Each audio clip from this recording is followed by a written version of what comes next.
Hello, everybody, and welcome back to More Than a Muse. I'm Stauney. And I'm Sadie. Happy Halloween that is coming this Friday. This is our Mhm. last October episode, which came and went super fast, but it's been a great week, a great month of talking about witches. So It we get to really continue has. continue Yeah. on with talking about witches this month. Before we dive into the topic though, we do want to shout out a new merch design that we have available that Stani is repping if you're watching this on YouTube. Wow. Wow, let It's me just describe it for cute. you. It's a like an ancient Greek bust with Mm-hmm. headphones on it. Yep. And it says art history for pop fans, more than a muse. Because when Taylor Swift was discussing her music video for The Fate of Ophelia, she described it as art history for pop fans. And we were like, wow, that's us. That is That's what we us. are. And so we have this design now. Stani made that graphic like literally years ago, and I've just been obsessed with it ever since. So I'm glad that we finally have it on a t-shirt. It's super cute. It's on our It merch is really store. cute. And then Sadie is also wearing some merch. We have our sweatshirts for the National Hysterical Society. We love it. Perfect time to purchase those as well, along with our Ms. Madness, which is always up there for sale. Most popular item, of course. Mm-hmm. So definitely go check out the merch, you guys. We've got plenty of things. We really do. And I feel like it's very timely for Halloween and witches talking about Mm-hmm. hysterical women. Ooh, I also wanted to shout out a book that I finished this week that I actually Oh, really yeah. loved. So a couple weeks ago, I went to Barnes and Noble and there was this huge stack of books that like just immediately caught my eye because the title is called The Mad Wife. And it's Mm. like a 1950s housewife with black covering her eyes. Shout out the author. It's by Megan Church. And I finished it this week because like of course, I saw that book and I was like, this is going to be a book for me. I think I'm going to Yeah. really like it. I would recommend it. I'm going to, if you don't want a spoiler, if you're going to read this book, I'm not going to give any spoiler, but I will say for the first 60% of the book, I was maybe not sold on it. I was like, what are we doing here? I actually wasn't a fan of it. And then something happened and it completely turned it around. And now I couldn't put it down for the last 120 Wow. pages. Like I was so Okay. locked in on it.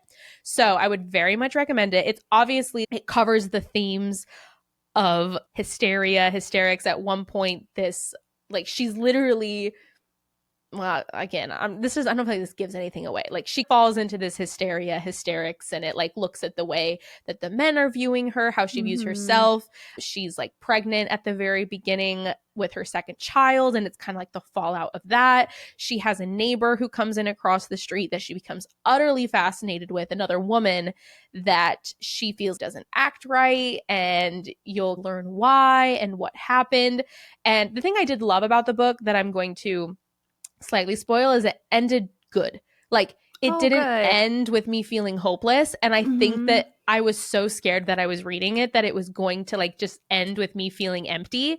But it ended in a way that the characters grew and they grew in a way that was like beneficial and good. So I will just Yeah. say that like it has a good hopeful ending, but like she touches on so many just like interesting topics of like women's and mental health, the way they would treat women who were accused of hysterics, kind of like the feelings of the 1950s housewives. I think she actually did a really good job and touched on a lot of different themes. She like started out different parts of the book with quotes from Sylvia Plath. Like it Oh, was very nice. much like feminist Yeah. literature. But I think, like I said, by the end of the book, I was like absolutely sold on what she was doing. And if you read it, we can talk about when it was like, oh, I understand what's happening here. So it was a great Yeah. book. I would definitely recommend. I feel like it's in the same vein, I think, of like, Don't Worry, Darling, but like minus the extremes of what that plot ended up being. Like Okay. a little Yeah. bit less like not sci-fi, but there's like a sci-fi element to Don't Worry, Darling. Like less of that, a little bit more grounded in reality, but I think it's just similar vibe to all of that. So I would absolutely recommend.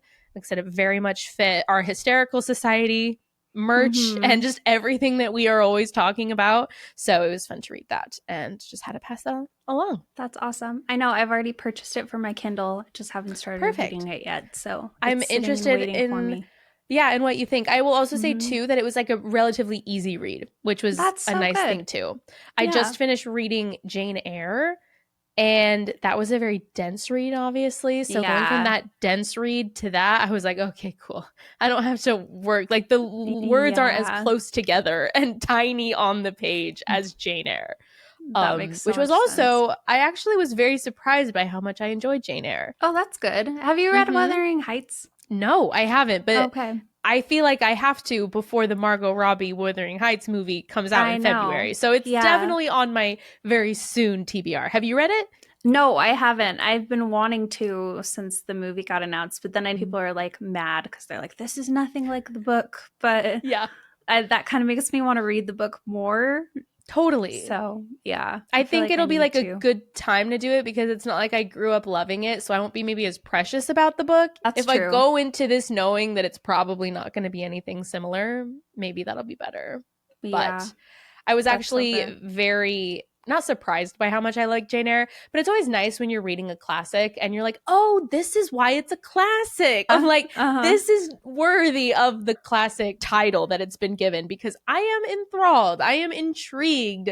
Mm-hmm. And I'm very satisfied with how this ended. That makes There we sense. go. Shout out Yeah. to our good old Charlotte Bronte who wrote Yes, Jane Eyre. definitely. Anyways, anything else? Anything that you've been reading, watching, or anything that you've been enjoying?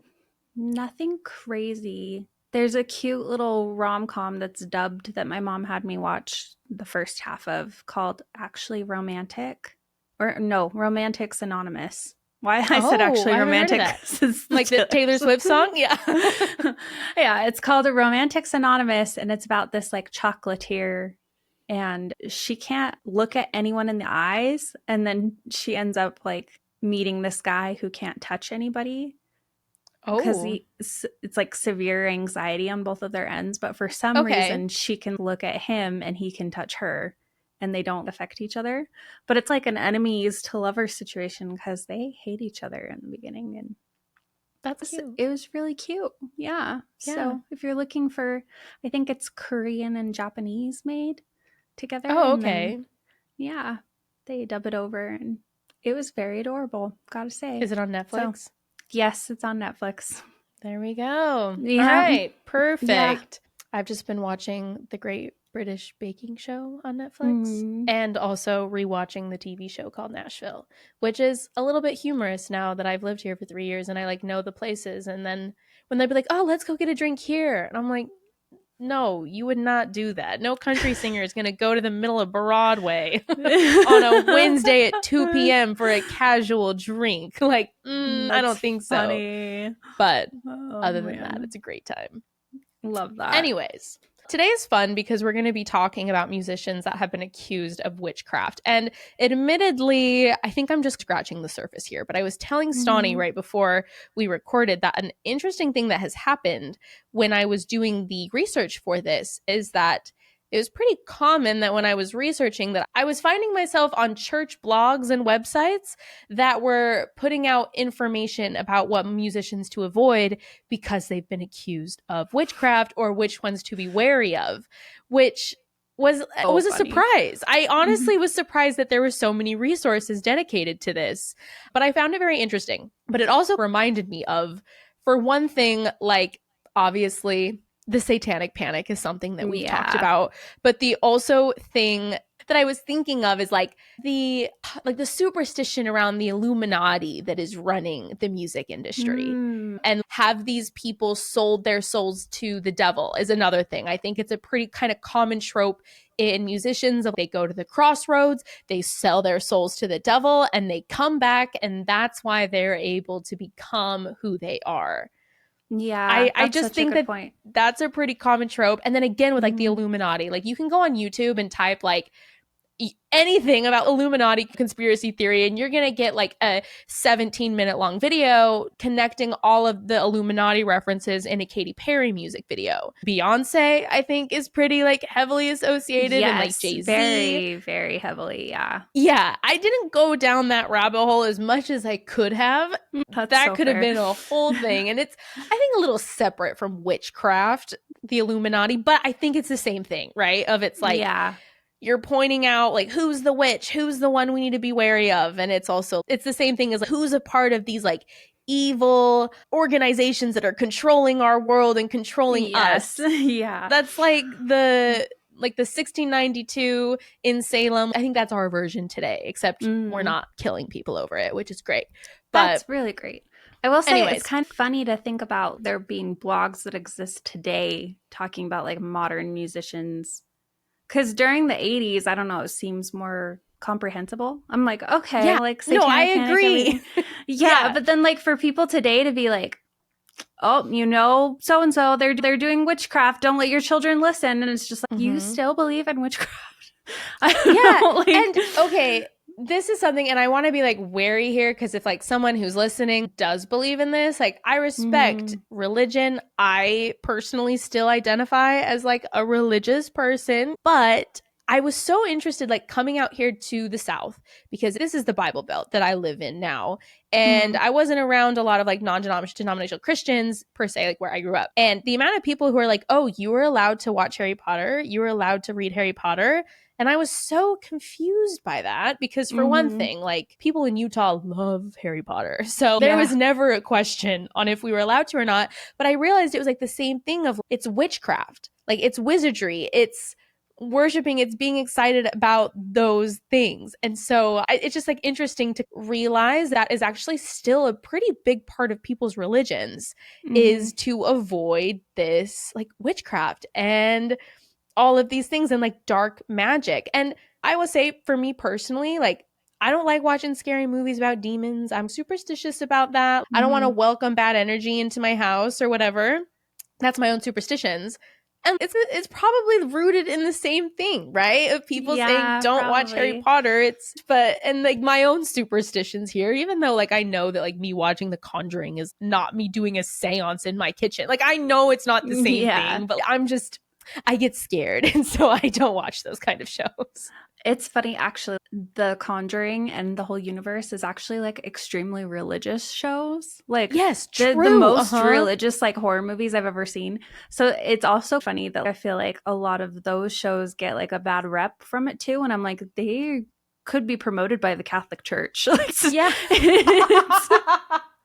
That's very religious point. Yeah, because at the end of all of it, they like banish it out by the power of God, and they like use holy water and like all sorts of stuff. It's very religious. Yeah. But yeah, like it is interesting what's considered like evil to some people and what's considered totally normal to others. Yeah. Exactly. And I think it's so easy to be like, oh, those crazy people in the 1600s were believed in witches. But then if you actually look at a lot of people today, they're not accusing their neighbors of being witches and locking them in jail. But this ideology and like this thinking actually is like maybe affecting people's decisions that they consume and the things that they watch because of their own religious beliefs. And like you said, I think that like a lot of religions, like they believe in the power of God, but then they also believe in the opposite of that. And I also think of, did you ever watch Supernatural, that TV show? Oh, only like a few episodes of it. A same like concept in it where there's demons, and then by the end of it they're like meeting God, because you know, if you're gonna have demons, like the opposite has to be real too. There has to be angels then that are in this like battle of good and evil. And so it's interesting how they like this still just continues to pop up, and obviously in TV shows, movies, and pop culture, but then also that actually does mirror people's like active beliefs right now. And I don't know, it was like an interesting reminder to realize that, I think. Definitely. That's funny. But anyway, so let's dive into some specific bands and musicians that have been accused of witchcraft. And I actually found a couple that I hadn't really heard of. And then I have a list of different examples of things that are a little bit more modern and definitely artists that I'm fully aware of. But the first one is a band called Coven. And Coven is an American rock band formed in Chicago in the late 1960s. I will say, I think their name being Coven, I think automatically it's associated with witchcraft. But they had a top 40 hit in 1971 with the song One Tin Soldier that was the theme song of the movie Billy Jack. Coven is composed of vocalist Jinx Dawson, bassist Greg Oz Osborne, and guitarist Chris Nielsen, and the keyboardist Rick Durrett, who was later replaced by John Hobbs, and the drummer Steve Ross. They basically pioneered occult rock with lyrics and aesthetics that explicitly deal in themes of Satanism and witchcraft. And they're also recognized by metal fans and metal historians as being the band that introduced the sign of the horns to rock, metal, and pop culture, as seen on their 1969 debut album release, Witchcraft Destroys Minds and Reaps Souls. Which, like, that album title one more time, everyone. Yeah. Witchcraft Destroys Minds and Reaps Souls.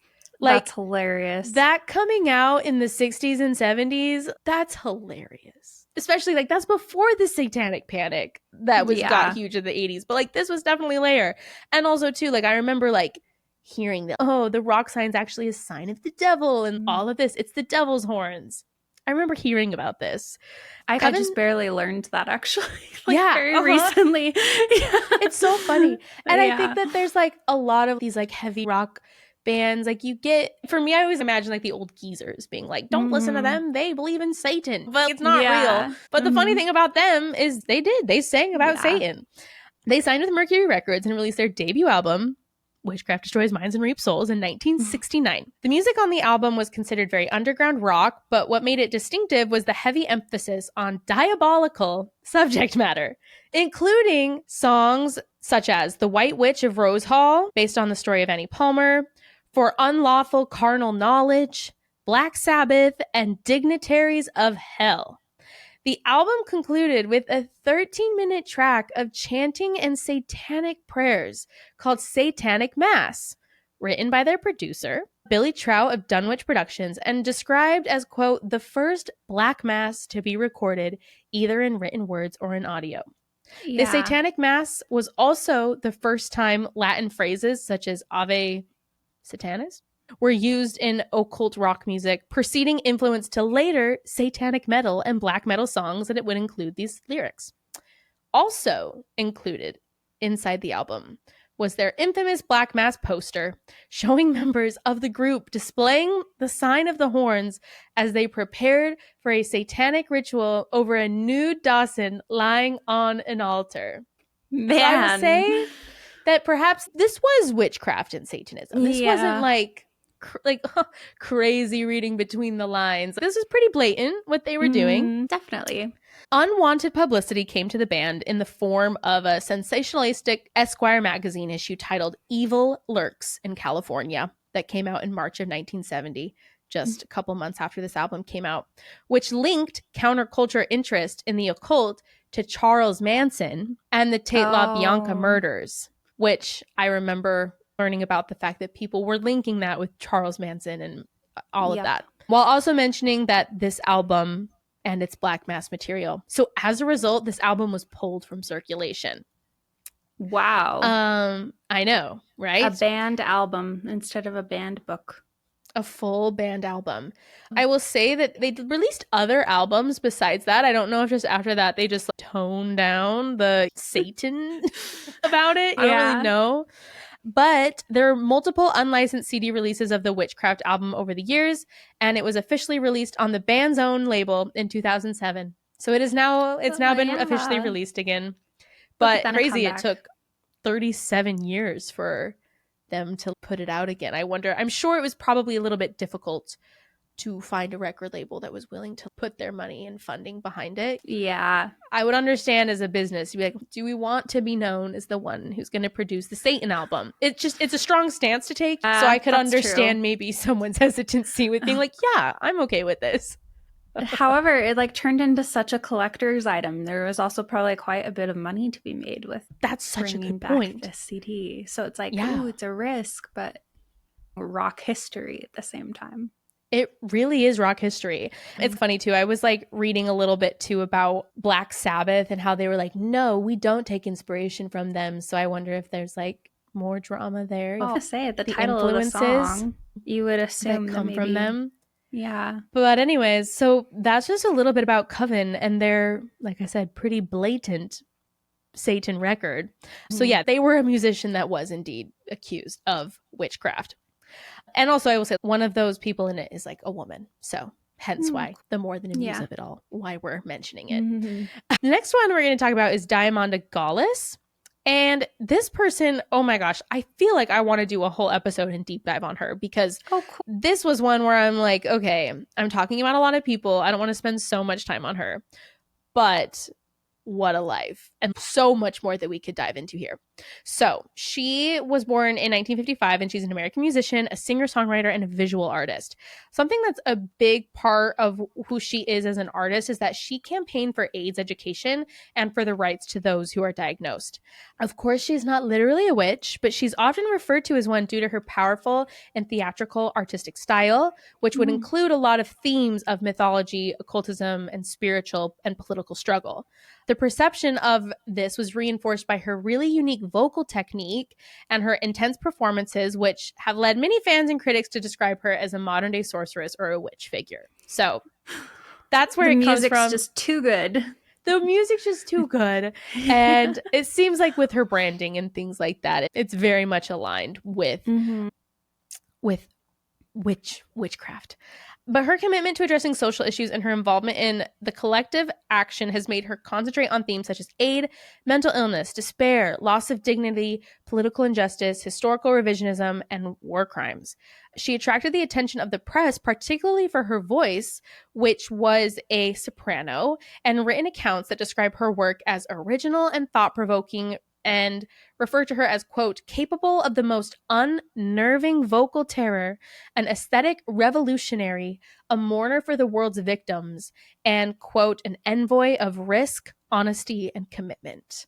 Which, super interesting. And again, I'm like, I need to dive into more of this woman because I hadn't heard of her until this. Yeah. But as a composer, pianist, organist, and performance artist, she was presented mainly her own work, but her live performances also includes a lot of other musicians, like a lot of avant-garde composers was involved. Like she did a lot of almost like opera stuff as well. Cool. Like this wasn't like her and a guitar like singing like a la Bob Dylan. Like she was doing stuff here. But it's a little bit of like her background of where she came from. Her and her brother, Philip Dimitri, they acquired a taste for dark literature at a very early age. Their inspirations were Marquis de Sade, Friedrich Nietzsche, Antoine Artaud, and Edgar Allan Poe, which, are we surprised? Yeah.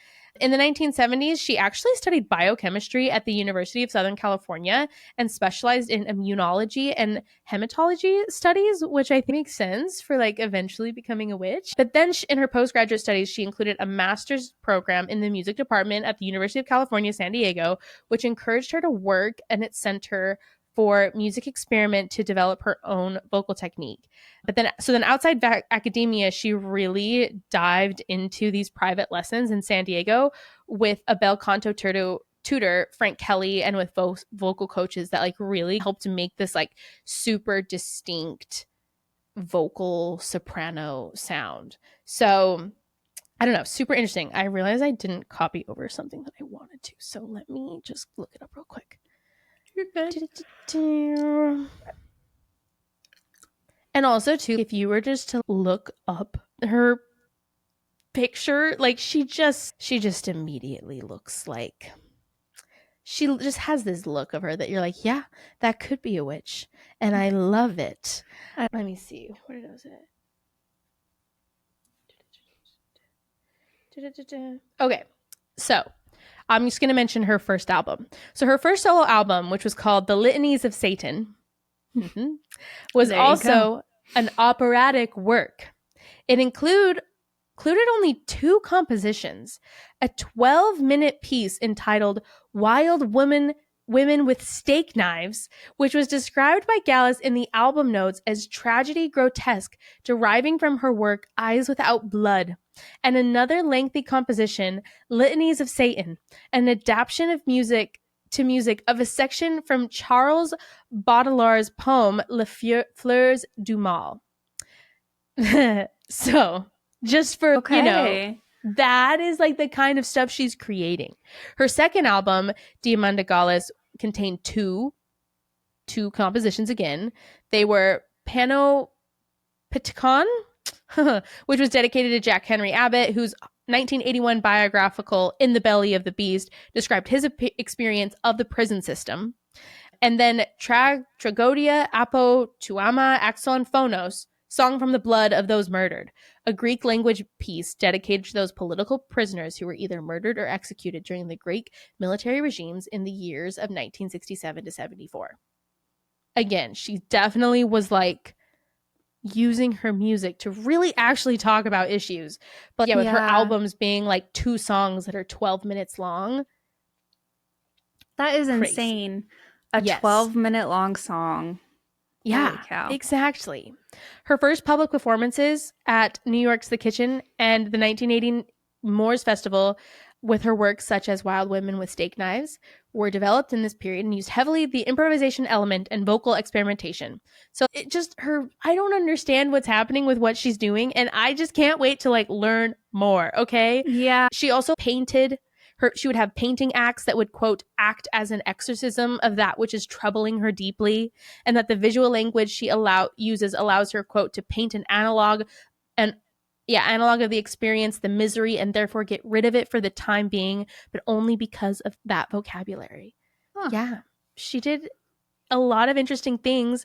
Another cool thing is that she provided the music to the audio-visual installation Faded Wallpaper by British artist Tina Keane, which included a neon sign and video work that featured, among other materials, extracts from, you could guess it, the story The Yellow Wallpaper by Charlotte Perkins Gilman. I was going to say. So there is a lot of just, I don't know, very obvious, incredible like feminist work that she did. I do also want to shout out, she did, so like I mentioned, a lot of work with AIDS research and advocacy. And a lot of that, I'm sure, is because in 1986, her brother, who's also a playwright, he died from this disease.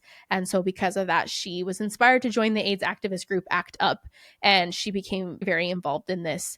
And what's crazy is that she was actually a part of a group that was protesting Cardinal O'Connor's opposition to AIDS education and to the distribution of condoms in public school. Because of that protested, she was among 53 people that were arrested that day for her work in that. Anyways, that is Diamanda. I'm not entirely sure of even how you would say that. What's cool, though, is she cited multiple artists to influences on her music. One of those including Maria Callas, who is someone that we have, of course, talked about in the past. So yeah, she has so many albums. She even has one as recent as 2024, which is a live album called Diamanda Gallas in Concert Live. So there is a lot of stuff that she's like continuing to do. She's still working and creating art. That's incredible. So cool. Okay, so for some more modern references that I think we all know, I'm going to talk a little bit about Beyoncé for a second. In her one example of perhaps, is this witchcraft? Is it not? In her Lemonade visual album, she apparently embodies Ocean, which is the Yoruba goddess of love and fertility, wearing yellow and walking through water, which is potentially a spiritual reference. But then there is a lyric from the song's Hold Up that she delivers saying, "Plug my menses with pages from the holy book," which is perhaps blasphemy. I'm not sure. Something that I did not know is that in 2018, she was actually legitimately accused of witchcraft by her former drummer, and she was accused of casting spells and engaging in extreme witchcraft. The claim wasn't proven, of course, but I found like an article from 2018. Like I was an adult in 2018. I can't believe like I somehow missed this. But yeah, her former drummer, Kimberly Thompson, filed a civil harassment restraining order stating that she was using magical spells to harass her. And she also claims that Beyoncé murdered her pet kitten. And because of that, she requested a temporary restraining order that was denied by Los Angeles court on September 19th. But apparently there was still like a restraining order hearing. I'm so assuming this entire case was totally thrown out, but like this, like Beyoncé has legitimately been accused of witchcraft by law. That's insane. Like, there is a court case against her, restraining order, accusing her of killing this woman's kitten. As if a restraining order couldn't stop a witch. That's what I'm saying. If there's hexes that are happening, I don't know if restraining orders would do anything, but probably not. I'm not well versed in the occult. Maybe they are very respectful of the law. Of the law. Yeah, maybe. I don't know. I've never practiced. Also, Jay-Z has come under fire for perhaps some blasphemous lyrics in the past. Quote from Empire State of Mind, Jesus can't save you. Life starts when the church ends. Other tracks like D apostrophe evils, devils, demonic temptations, soul selling, and spiritual warfare with lyrics such as Illuminati want my mind, soul, and my body. So perhaps Jay-Z is indeed involved with the Illuminati. I don't know. Another example is David Bowie. He had a lot of occult references, I think, in his artistry. And there's another lyric from his song Quicksand said, I'm closer to the golden dawn, immersed in Crowley's uniform, which is a reference to the Hermetic Order of the Golden Dawn, a real-life occult society focused on magic and mysticism. He would have personas, Ziggy Stardust, they're basically like magical avatars maybe, that would explore themes of cosmic initiation, alien deities, and death rebirth cycles. Can't do that. Another, I think, pretty modern example is Lady Gaga. Very much, I think, accused of being satanic and has used a lot of these occult symbolism. She literally has a song called Judas. So, that'll do it. Had lots of blood-soaked sets with rebirth themes. Her shows are like darky ritual, whatever. Videos like Alejandro and Bad Romance, she's depicted as a sacrificial figure surrounded by Masonic symbols, crosses, and ritual symbols. She's also known to work with Marina Abramovic, which is a performance artist with spirit we've talked about her. I know, we have talked about her, and Lady Gaga is indeed tied to her, apparently. Also, something with us talking about automatic writing last time is that Lady Gaga has refers to her creative process as channeling, claiming that her work is divinely inspired. Where are these trances coming from? Maybe not from the good side. Who's to say? I'm going to go on record and say that I am not being serious. But if you believe that is your right. I believe it. That is your right. Lana Del Rey, I think, is also very much associated with this. In 2017, actually, Lana Del Rey met headlines because she publicly confirmed that she was participating in mass hexing ritual meant to bind Donald Trump alongside other witches across the US, and she even tweeted dates and encouraged fans to join her in casting the spell. If you're going to dive into witchcraft, that is a worthy cause. I'm like, I was an adult in 2017, and I'm very chronically online and a fan of these artists. How have I missed this? We're not getting the witchcraft headlines, I guess. We're not getting the witchcraft headlines, and I wish I was getting the witchcraft headlines.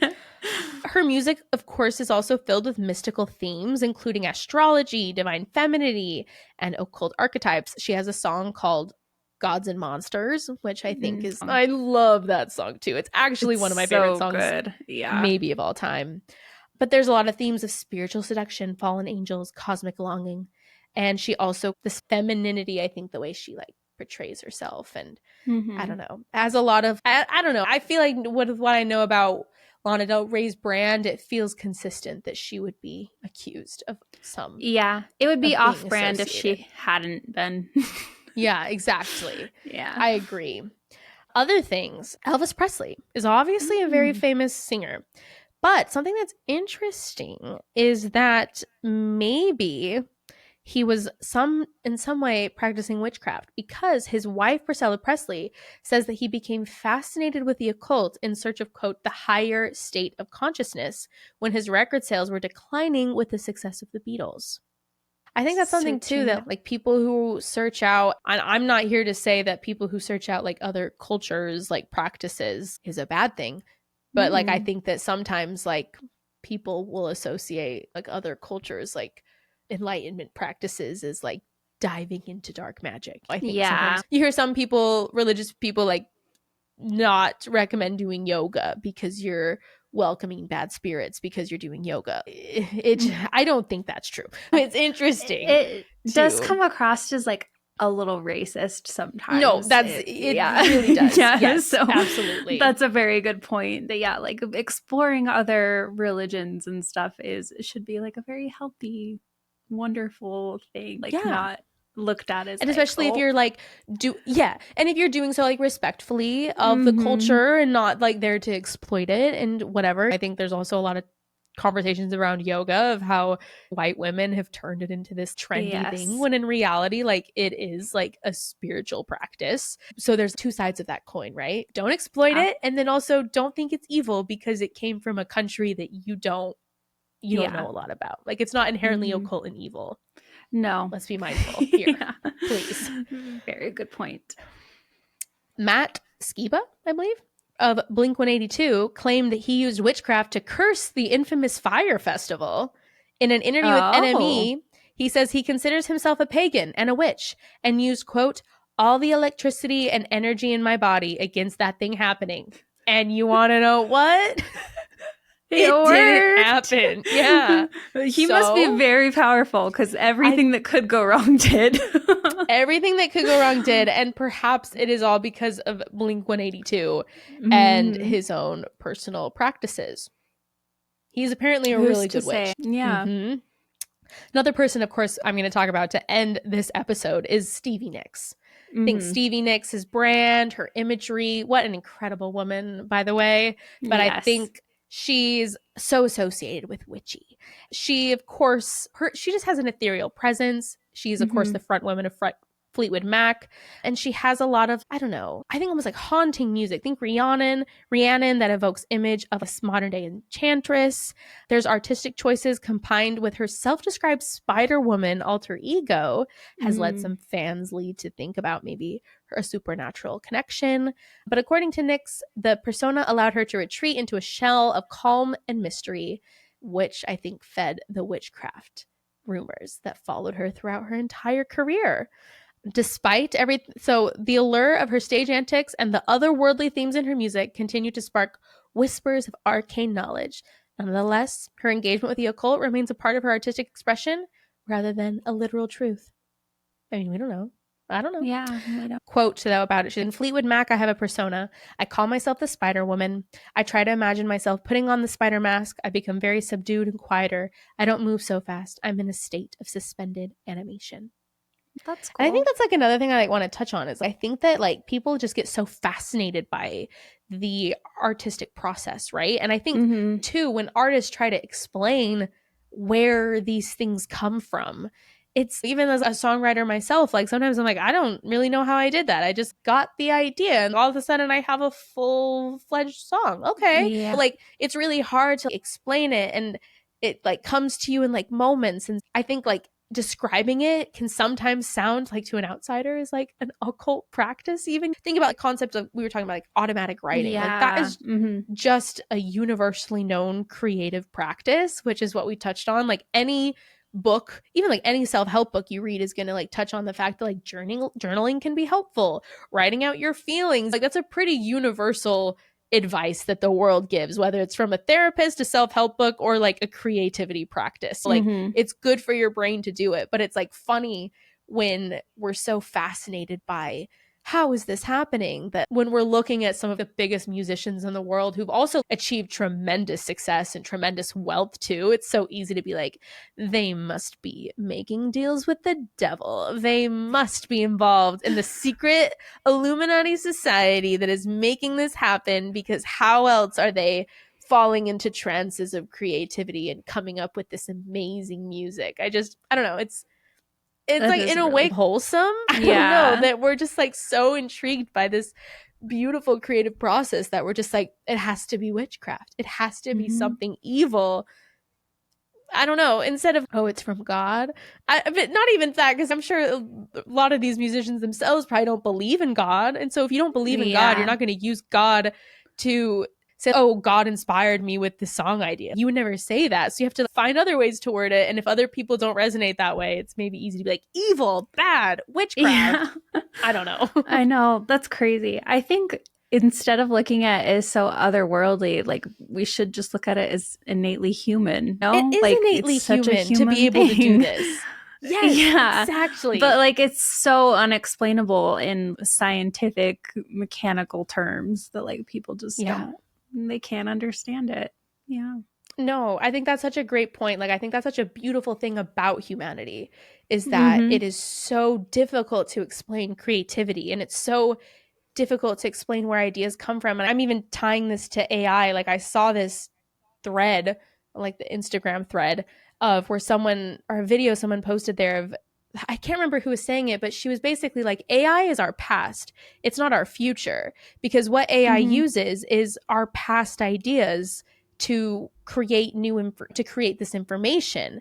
And of course, like, history in our past is important, but like, how do you actually create and manufacture the future, like ideas and human thinking? And another thing, I was talking to my friend who is actually getting her PhD in like medical robotics at Vanderbilt. She's like my genius friend. Like, I don't understand it. But her whole PhD is about how there's like they're trying to teach robots how to do a medical procedure. So like, it's gross, but it's colonoscopies, that they're trying to make it so robots can maybe do this. But the problem that they ran into is that there's some movements that people do that are just so instinctual. And the example that she gave me was like a lasso. Like, when someone is learning how to lasso something, a lot of it is so just like in the feel of it. But if you were to actually break down and try to teach a computer how to lasso something, it is so difficult and almost impossible to actually make that, because a lot of it is just like in the feel of the wrist. Like, it's like, you can't describe it. Like, you can give pointers, but I don't know what's happening like on a physics level. Like, it's an amazing thing that people have been able to figure out to do. So her entire PhD is dedicated to how do we teach robots to do things that are so innately human and that like humans can instinctually feel. Like, how do you teach a robot to do it? Because that's actually difficult. And again, it was like one of those things where I'm like, wow, humanity, there's certain things that humans are just so instinctual on, that when we're like, oh, robots are going to replace us. Yeah, I'm sure in some ways, but there are things that like do set us apart as human beings, actually. Yeah, they're so about that. Yeah, exactly. Like the idea that you could teach like a 5-year-old how to lasso something, but you can't teach a robot with a bunch of PhD students. And that's so wonderful in so many ways. No, exactly. A child can maybe like practice and then finally get the feel, but like, how do you math that? How do you turn that into physics in a way that you could program something to do it? There's just certain things that are instinctual. Unexplainable. Yeah. Some things are just unexplainable and are just something that humans can do. Just come up with a new idea for a song or a new lyric or a turn of phrase or lasso, apparently, which is something I've never had even thought of that. But then I was like, let's be clear, I don't think I personally could lasso something. I can understand the point of, that's a feel thing. That's not like someone being like, so if you move your hand at this exact angle every single time, like, that's not how that would work. Well, I definitely, get the feeling that would not be something you can mechanically explain. That's exactly so funny. Yeah. So at the end of the day, humanity, it's beautiful and it's also unexplainable. And that's a great thing, actually. Yeah. No, it's a wonderful thing. This was fun. I know. I wasn't expecting, the first thing I was reading it, I was like, oh, this is like a legitimate satanic album. Nice. And then I'm glad that we ended on a more wholesome note. Yeah, definitely. Anyways. Oh, man. Thank you, everyone, for joining us for our month of witches. If you are wanting to catch up on some of our old content, last month we did a whole Showgirl September in preparation for the new Taylor Swift album that came out at the beginning of this month, because we are friends of Taylor Swift on this podcast. We are big Swiftie fans.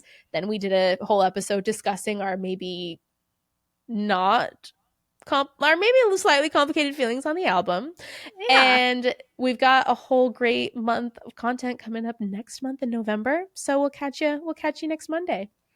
We'll catch you then. See you then. Don't forget to subscribe, comment, and all of the above, and we'll see you next week. Bye. See you next week. Bye. Cool. No, that was great. Cool. It's like a fun episode to actually like research. Ooh, why do people think that Lady Gaga is a Satan worshiper?